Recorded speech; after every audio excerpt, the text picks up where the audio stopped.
Hi everyone and welcome to Unit Review. We're your hosts, Jack and Dan. Today we're going to be talking about the Glocktopus. The Glocktopus, yes, the Hexmark Destroyer. Hexmark Destroyer, indeed. This little weird unit that I didn't see much play of until I played a few games of him with Carl from Planet 40k. Yes, Carl from Planet 40k has been a big advocate of this, so you should also go and check out his channel and his videos on this. But it's a unit I absolutely love. So let's dive into it and find out why it's so good. Please, Dan, you want to start with the stat block? He's got a movement of 8, T5, which is nice. Yeah. He's got a 3-up save, 5 wounds, Yeah. Leadership of 6+, and an OC of 1. Yeah. So, at a glance, it's like, okay, very standard stat block. Yeah, It's a good movement. Wounds 5, but that's standard for like a Necron character that you'd expect. Yeah, it's a few wounds to chew through. It's okay. Very nice. Moving on to the unit composition side of things, it is obviously one model by himself. He costs 70 points. He's also equipped with the Enmitic Disintegrator pistols. Can never pronounce it. Yeah. But he's got 6 of these little bad boys. Yeah, really cool. He looks like a very cool model. Looks like that. Looks like a good few films like Neo from Matrix and such. Yeah, where he's dodging all the bullets when it's shooting back. It's like it's like General Grievous but with guns, isn't he? Yeah. I mean, he's got 6. Technically, he's a sextopus, but no one's going to call him that. No, we're not going to. No, that's going down the wrong avenue. Yeah. Wrong sort of YouTube video. What about keywords? Keywords. Obviously, he's got Necrons. He's a character, which is important to think about for assassination. Obviously, he's infantry as well. He's got the Hexmark Destroyer and the Destroyer cult keywords. I love the Destroyer cult. Yeah. Very underrated play style in Necrons. I always bang on about. But perfect. Well, we'll jump on to the weapon side of things. Yeah, tell us about his weapons then. So again, they have 6 of the pistols. It has the pistol keyword and the ignores cover keyword in this weapon profile. It is an 18-inch range. It has 6 attacks, hitting on 2s, strength 6, -2 AP, and 1 damage each. Good. It's really nice. Very, very good. It's like a blob killer, basically. Gets through them super easy, hitting on 2s, strength 6, -2 AP. It's nice. It's good. And if he ends up stuck in close combat, he has got a melee profile. He does. Not amazing, but he does. It is 4 attacks, hitting on 3s, strength 5, no AP, and 1 damage each. The strength 5 kind of surprised me because that's quite good. Yeah. But what also surprised me is why has he only got 4 attacks? Like, he's got 6 arms. Give him 6. Yeah, he's not true. doing loads of damage. So give him 6 attacks. Yes. Why not? Perfect. Well, the abilities. This is kind of where he starts to kind of pick up. I would say the abilities are really good, Dan. So you want to start off? So his core abilities, he's got Deep Strike, which is obviously great, and he's also got Lone Operative, which is even better. So really nice. He's not getting any. You can't target him outside of 12 inches, which is just fantastic. Really good. Really good. His personal, if you like, abilities or unique abilities, he's got Inescapable Death, which is a great name. What a name. And once per turn, 1 unit from your army with this ability can be targeted with the Fire Overwatch stratagem for 0 CP. So be aware, this is you can't stack this like you used to be able to. It's once. If you've got 2 hex marks, you can still only use this once. Correct. And you can use the Fire Overwatch stratagem for 0 CP, even if you've already used that stratagem on a different unit this phase, which is very powerful. Yeah. And each time you target this unit with the Fire Overwatch stratagem, while resolving that stratagem, it hits on unmodified hit rolls of 2+. So instead of overwatching on 6s, it's 2s. A big surprise. That's just so good. It's so good. Now you've got to be careful. That's something that I fell victim to. Whereas this, you can only use this stratagem.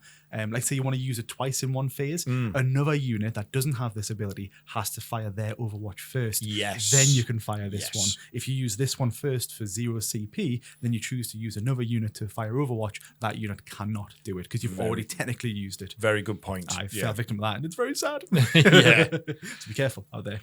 The next one he's got is Multi-Threat Eliminator. Yep. Once per turn in your opponent's shooting phase, when an enemy unit makes a ranged attack that targets a friendly Necrons unit within 3 inches of a model with this ability, after that enemy unit is shot, 1 model with this ability that is within 3 inches of that target unit can shoot as if it were your shooting phase. But it must target only that enemy unit when doing so, and can only do so if that enemy unit is an eligible target. So to talk about that in layman's terms, if the hex mark is next to, let's say, a unit of warriors, it's within that range of 3 inches, Your opponent selects a unit of, say, Space Marines. They shoot the warriors. Yeah. Your Hexmark can then shoot them back for free. Exactly. Yeah. Exactly. Which again, it's just free. It's free just free. shooting. And again, it's still hitting on 2s, Yes. which is still really Yes. good. So against those kind of blob units, you're taking out a canny few guys. It's just an extra sort of chip away damage and what why not? Imagine firing multiple times. Again, you got that big blob of warriors. You're having this guy right next to them. Yeah. I mean, you can obviously technically, if you had 3 Hexmark Destroyers next to a unit that was getting shot at, is that technically 3 people firing? Oh no, once per turn. Damn it! Once per turn. They nerfed this back. So the start of 10th edition, it was every time because there was that weird combo that I think Auspex pointed out where it was like monolith that was it. Monolith into Hexmarks on both sides, constantly, endlessly firing at each other. That was funny. That was funny until one monolith got destroyed. Yeah, that was really funny. Yeah. That was really good. But no, fantastic abilities, to be fair. Good. He's obviously also got reanimation protocol, so if you don't finish him off, he'll get D3 wounds back in the Necron player's command phase. So what about stratagems, though? There's So I'll solve the other one first, the Cosmic Precision. We talk about it loads in this channel, but it's a very good one. It's a very good Cosmic Precision. You really want to use it because again, we'll talk about how in the element of how to play the unit. But Cosmic Precision, it's 1 CP. It's in your movement phase. It's when you're deep striking a unit. Instead of the 9-inch aura, it's obviously you can bring it down to the 3-inch side of things. So you can deep strike this guy within 3 inches for 1 CP, and it's really good. It's a fantastic stratagem to play with this unit. With the base size that he's got, it's and as a single unit, it means you can squeeze him into spaces that other people can't reach, which is good. Exactly. Yes. And good. Sorry, apologies. I was already going to say, in terms of how to play the unit, then, do you want to?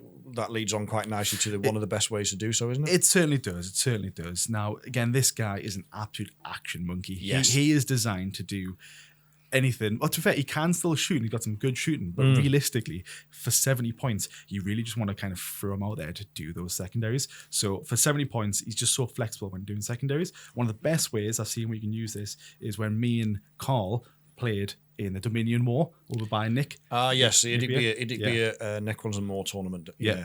Fantastic way. Now, I was a bit like, I wasn't against playing secondaries, but I was like, I never really play like fixed secondaries. Yeah. I was like, we'll give it a go, Carl. Please let's give it a try. You brought them.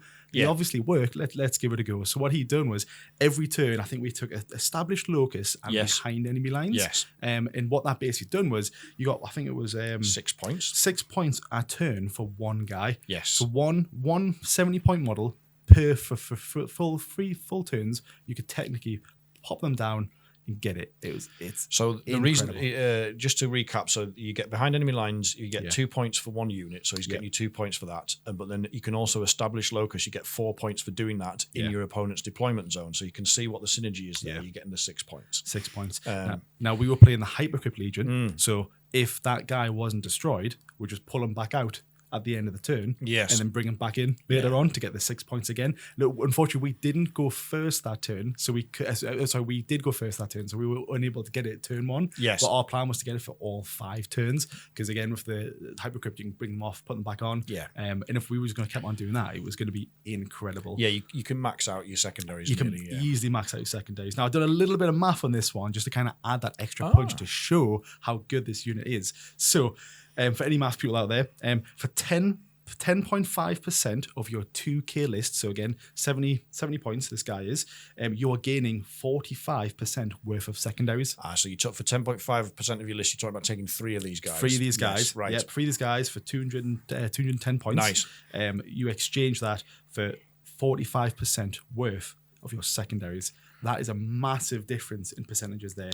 Yes, that's assuming that he doesn't last, like he gets killed in your opponent's turn. So basically you've got 3 of them, and each one scores you 6 points, a total of 18.6 points each. Exactly. Interesting, Exactly. So I've done that one because again, you don't have to take the Hypercrypt. He can just be by himself. He's got Deep Strike. He's got Deep Strike. You don't need him. If you don't bring the Hypercrypt, you don't have to bring it back off. Nice. That math there is literally just bringing him on and then just expecting him to die.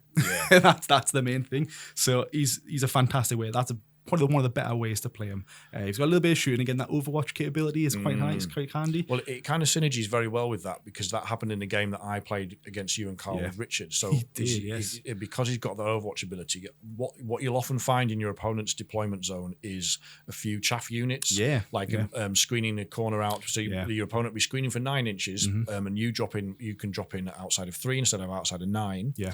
So those chaff units, if they try and move to shoot you or move to position for a charge, you get free Overwatch. Free Overwatch. Yeah. So like in our case, we had 5 witches there and a blob of orcs, and we needed to get the orcs to shoot you, but we didn't want you to Overwatch them. Yeah. So I had to sacrifice my witches. I moved them first. Yeah. Carl rolled his Overwatch and just killed them all. Killed all 5 of them. Because again, hit on 2s. Yeah, hit Overwatch on 2s. So and strength 6, you're wounding squishy elves on 2s as well. So hitting on 2s, wound on 2s.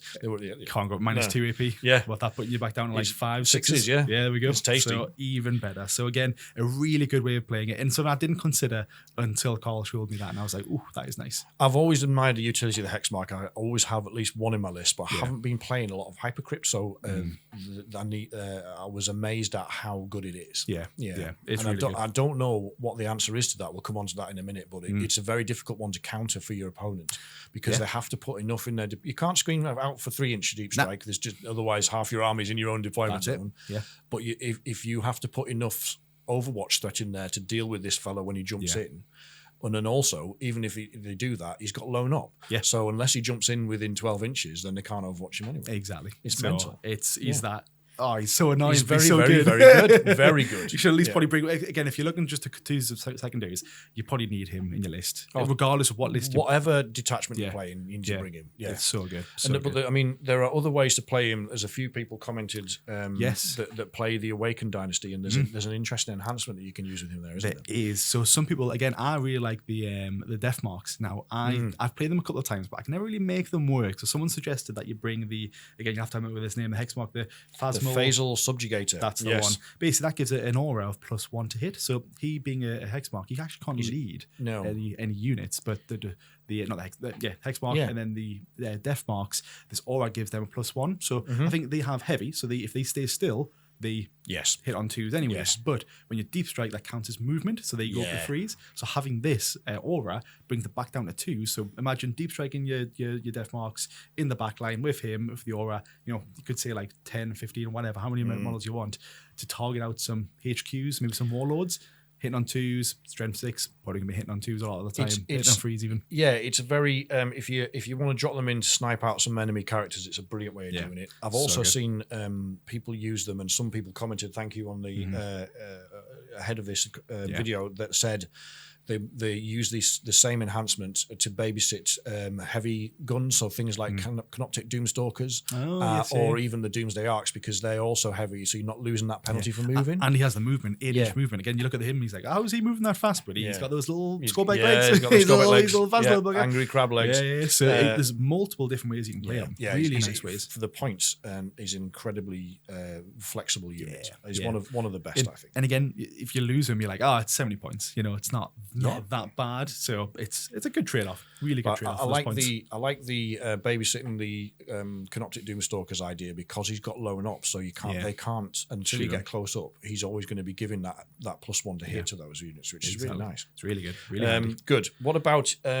on the flip side then? If your opponent's got these in their list, how do you deal with them? So that's it. So again, we kind of already talked about like how he's got the lone operative, so it's going to be hard to get there. So you've really got to kind of time it right, where your Necron player maybe misplays him, maybe overextends. If he's using the 3-inch cosmic position, he's probably going to be within the 12-inch radius of a lot of overwatching. Yes. So as long as he doesn't, I guess if your Necron player teleports in right next to a massive blob of shooting units, make sure you overwatch. I think that's going to be the better time to do it, because that would stop this unit from scoring any secondaries. It's restricting those 6 points happening every turn. But then also, yes, you're going to use up a CP, but you'll have one in your turn anyways. Yeah. So using that at that point, I think, is going to be one of the better ways. It's something that Vanguard Tactics talk about a lot, using your CP to score VP, or also to deny your opponent. Denying it VP. is just it's just important. It's so underrated. Denying denying points is sometimes arguably better than scoring points. Yeah. I would say. I think certain armies probably deal with this a bit better than others. So if you've got multiple, an MSU like Thousand Suns list with loads of flamers, anything with loads of flamers like Sisters or something is probably going to deal with deep striking Hexmarks reasonably well because they'll just melt them when they come in. Yeah, easily, easily. But otherwise, you've got to think about putting a decent Overwatch threat almost at each side of your deployment zone, so you can see these things when they come in and deal with them. Space out your shooting guys, basically. Yeah, it's really good because at the end of the day, he's not a strong guy. He's very weak. You know, he can get taken out quite easily. Yeah, T5 3 up save, no invuln, and 5 wounds. Yeah, a couple of APs. You know, it's going to take with a bit fives, of AP. You know, no invuln save, no feel no pains, or anything like that. So then you can give him some enhancements to give him feel no pains, but I would consider that a waste because he's 70 points. You don't really care if in theory, you don't really care if he dies. No. He is just there to score you those 6 points. So just don't be dumb when you play whenever you deep strike him in, play him safe. But if he doesn't play him safe, take advantage of it and take out that unit. Yes, or likewise, if you can, shooting is the best way to do it, as we just discussed earlier. Try and avoid trying to position to charge him unless your unit's pretty solid, because he will just free overwatch it and hurt it. And if he can delete half a unit of 10 chaff, then that unit is probably not going to kill him. Yeah. In when it charges in. Exactly. So be aware of that, I think, is what I would say. You have to. He's a tricky customer to deal with. He is. Yeah. But yeah, try and get you within your 12 and shoot him off the board is what I would say. Yeah. 100%. Very nice. Good. All right, excellent. Enjoyed that one. He's I hope you did as well. We think he's a great model. If you're playing Hypercrypt 3, absolutely take those. Even if you're playing Awakened or another dynasty, at least 1 or 2 of them for the sheer utility. For the points. Again, for that math, 10%, 10.6, 10.5% to get 45 worth of points, percentage of points. Yeah. It's the math's right there, guys. The math doesn't lie. Yeah, it's very true. But I mean, if you're taking tactical, like you're just picking random secondaries, there's so many be here and score points sabotage, type of engagement fronts. He's a very effective way of doing that. He really is. Good. Right, well, we'll be back with some more unit reviews soon. In the meantime, let us know how you use the Hexmark in the comments, and please remember to like, share, and subscribe. It's really helping the channel grow at the moment. And we'll see you soon. Thank you. Thank you.